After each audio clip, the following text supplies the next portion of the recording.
Okay, Survivor Series is done, so here we go. The new and improved Fandango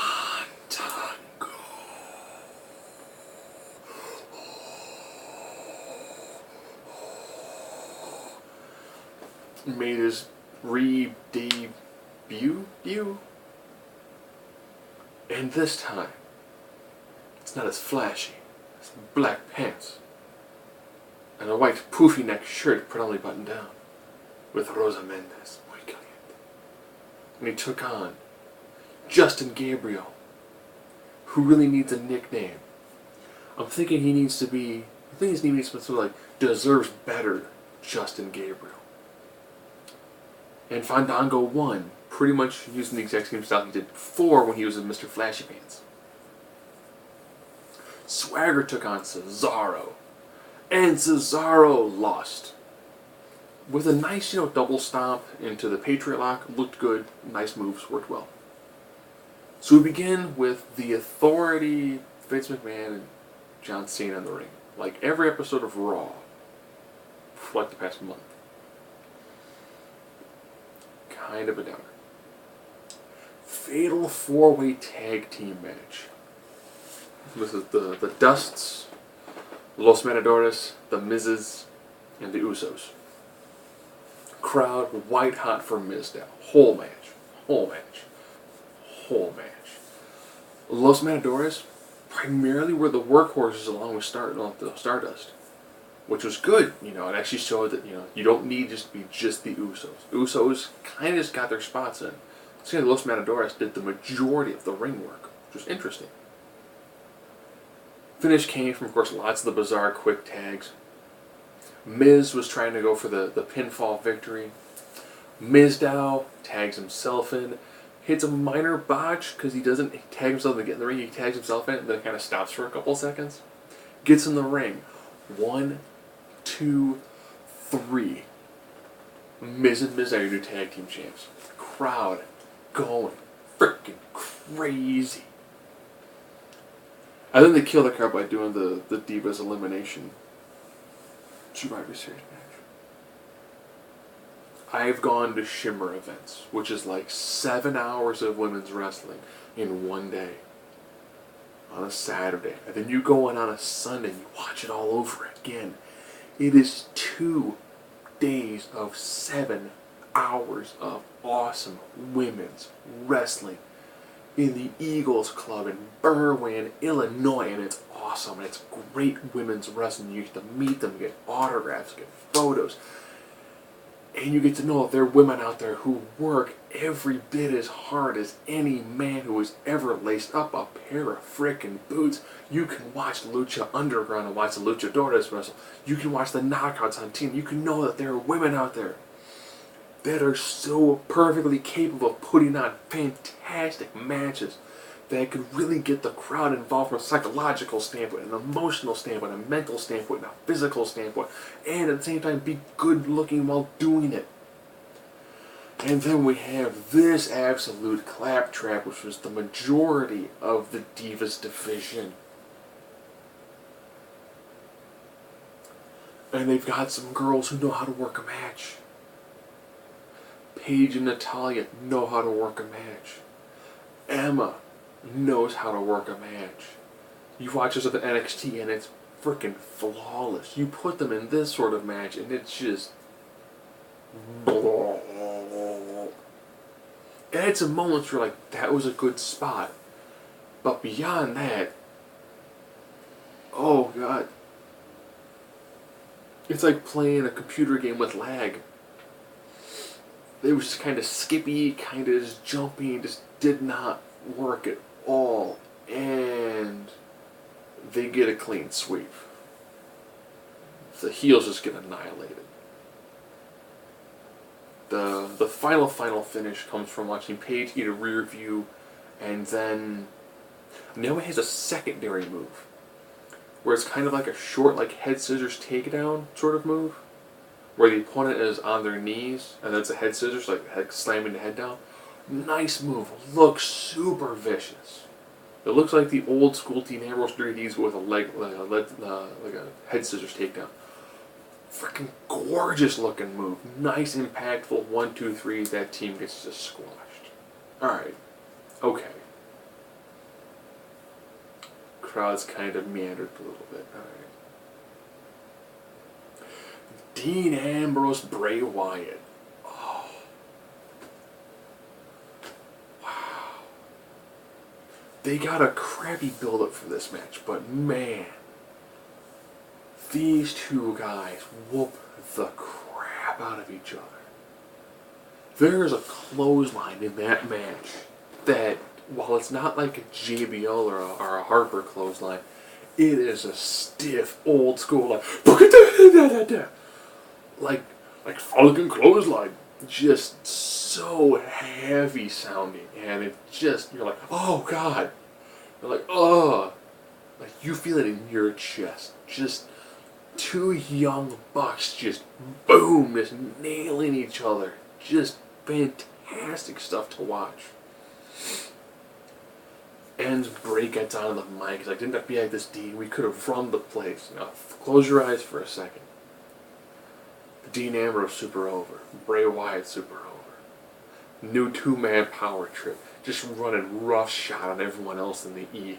Crowd just going crazy. You have two of the best characters in the ring working together. Man, forget the rock and sock connection. You've got the crazy buzzards. And it's just going to be an awesome moment. And instead, they are so violently opposed to each other. Bray Wyatt tosses in two chairs. Of course, when the ref takes one of the chairs out, Dean gets a hold of it. Bray gets on his knees like he did for John Cena. Like, come on, just lay into me. Dean kind of fights it off a little bit. And then just starts whooping the crap out of him with a chair. He then puts him on a table. Hits a beautiful elbow drop. Dean has got a nice looking elbow drop. Very good. Very clean looking.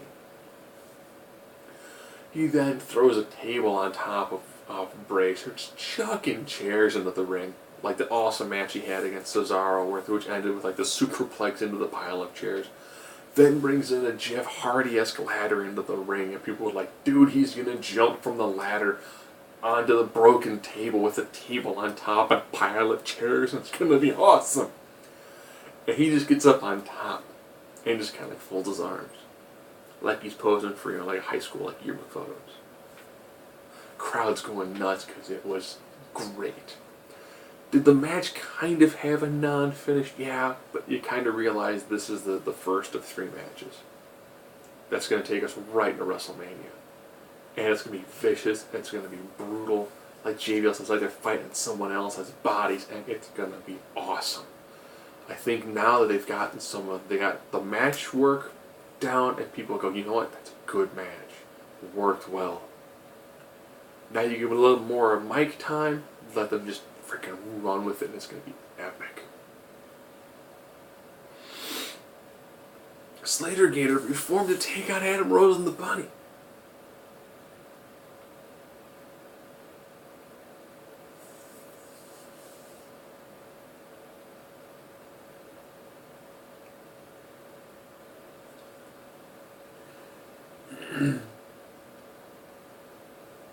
Moving on. Nikki and AJ. I think right now I've talked longer than the match went. Bree gets on the apron, kisses AJ. AJ turns around, eats a big shot to the face, rack attack, 1, 2, 3, New Divas champion. With the crowd kind of being like, oh. Okay. On the bright side, the match didn't have the opportunity to become either good nor bad. It just was. It was like, wow, okay. Is that a send-off? Because that's what AJ Lee did to Daniel Bryan when he took on Sheamus at WrestleMania after Sheamus won the Royal Rumble. So you're not comparing the former World Heavyweight Championship that was defended against the Royal Rumble winner, against the Divas Costume Battle Royal winner in Survivor Series. And then Nikki and Brie were kind of celebrating together.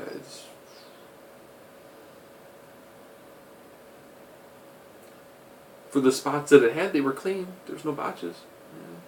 That says something. Main event time. Alright, here we go. We begin. Mark Henry, full head of steam. Show just 1, 2, 3. Now the 30-person contingent that is the Authority is just freaking out like, dude, we're down one guy already. We're down one guy already. What the heck? Ryback and Rusev. Nice. Again, this is your Haas fight. Two big bulls just wailing each other. Alright. See what we got here. Ryback hits a good meat-hook clothesline. He's going up for shell shot. Rusev gets his way out. This becomes your first cluster of the match where everyone gets involved. Curb stomp. Another attack. Ryback's eliminated. Alright. Okay. Okay. Okay. Okay. Rowan and Harper get involved. Rowan actually did a really good job in this match. I think his time off, I think Harper might have just worked with him one-on-one. Okay. We're like the same size. Here's kind of how you work a match. Okay. Dude, you can't talk to save your life. One word. He screamed out freedom before like he was William Wallace at SummerSlam, at Survivor Series. Sorry, man. Throwing a giant Pippin. He throws out one word, and that word is win. And it worked. It's like a giant simpleton, one word responses. If what, no, and yes can get over, I mean, one word is all he really needs. That's it.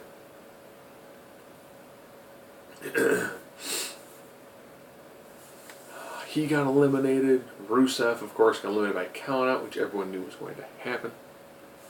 By trying to attack Ziggler, he dove on Ziggler on a table. Ziggler all the way, so he knocked himself out using the table.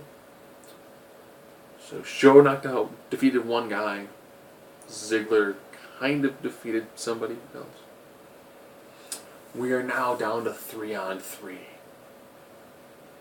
Show then turns on Cena because it had been a couple weeks since he was a heel. And then Cena was eliminated. Show walked away. It is now the Ziggy versus Kane, Luke Harper, Seth Rollins. Kane needs a zigzag and gets eliminated because Kane doesn't win matches. 2-1. Roll up on Harper. 1-on-1. Triple H gets involved. Gets the ref out of the ring. That's okay. Massive multi-person beatdown on Ziggy. That's okay. Ziggy fights back. He's channeling his inner Super Cena. He's becoming Super Ziggy. And people are cool with it because he loses like every freaking week. Fights his way back. Hits another finisher. 1, 2. Triple H runs in and lays out the ref. And then lays out Ziggy. Ziggy has now pretty much fought like the entire heel roster right now. Triple H calls out his own ref. 1, 2. Nah, man, kick out by Ziggy. That ain't happening. And then this really odd music hits in, and everyone kind of stops.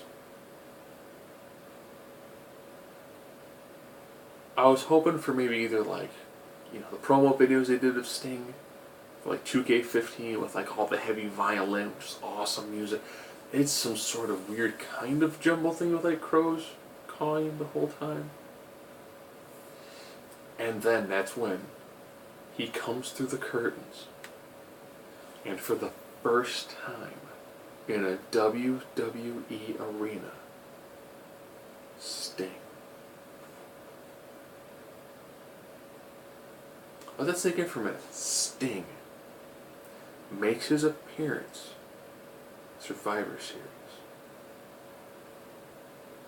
Who also made appearances in Survivor Series? The Undertaker. Who also made their debut at the Survivor Series? The Shield.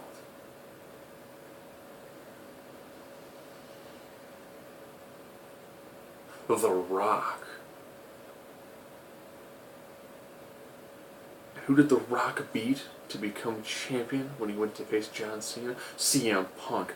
That's right. CM Punk is going to return to face Sting.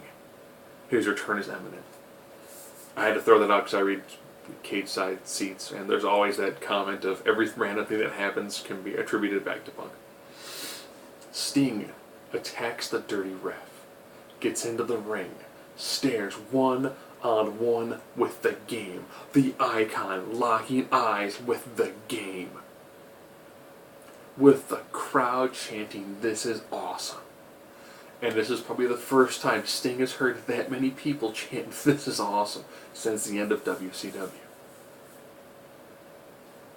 And they stare. And they stare. And they stare deep into the souls of each other. And they stare. And they stare. And they stare. Triple H goes for a punch. Sting ducks it by a mile. Kick to the midsection. Triple H sells it like he's Dolph Ziggler. Scorpion Death Drop. Ziggler gets put on top of Seth Rollins by the Icon Sting. One of the former knocked out refs gets into the ring.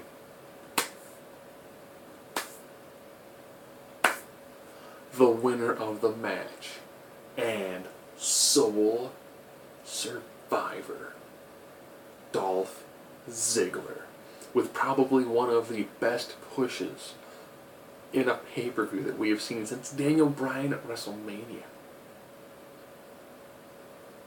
For all the people who give all the crap to how they don't do anything with Ziggler, Ziggler's the person who dismantled the Authority.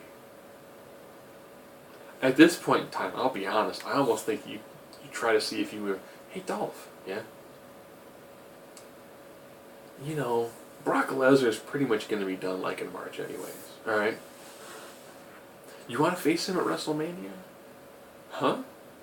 Would you want to have this massive marquee match against Lesnar? Really? Yeah. I mean, they might as well put him in a main event feud right now. Seriously, I mean, where he's at right now, he is stupid hot. He's over with the vast majority of crowds. He works his butt off in a match. I do think it's time that you put him in a major title position. Let's be honest. Let's say Orton defeats Lesnar, or Reigns defeats Lesnar. I think Ziggler could go really far in making Reigns look impressive as all get out. Or an Orton-Ziggler feud for the championship could work really well as well. I think they've got a moment with Ziggler where they can really push him very well. Put him into a main event as a babyface. And can probably really have him go places. He can be that guy who fills the void left by someone like a Daniel Bryan. I think now's a good time to kind of pull the trigger on him. See what they can do with him.